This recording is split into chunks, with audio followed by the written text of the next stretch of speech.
वैष्णवी हगवण्याच्या आत्महत्येनंतर राज्यातील महिलांवरील अत्याचाराचा मुद्दा पुन्हा एकदा ऐरणीवर आलाय।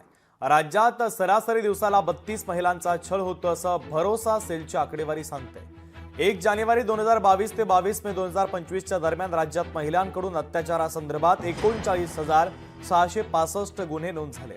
मुंबई पुण्यासारख्या शहरामध्ये विवाहितेंचा सर्वाधिक छळ होत असल्याचं समोर येतंय। मुंबईत सर्वाधिक 412, अहिल्यानगरमध्ये 196, बीडमध्ये 243, छत्रपती संभाजीनगरमध्ये 266, धुळ्यामध्ये 181, जालन्यामध्ये 180, नागपूरमध्ये 121, नांदेडमध्ये 175, नाशिकमध्ये 237 तर पुण्यामध्ये 229 गुन्हे दाखल आहेत। तर वर्षानुसार ही आकडेवारी आपण पाहूया। 2022 मध्ये एकूण गुन्हे दाखल झालेत 11,982, 2023 मध्ये गुन्हे दाखल झालेत 11,770 आणि 2024 मध्ये गुन्हे दाखल झालेले आहेत 11,177।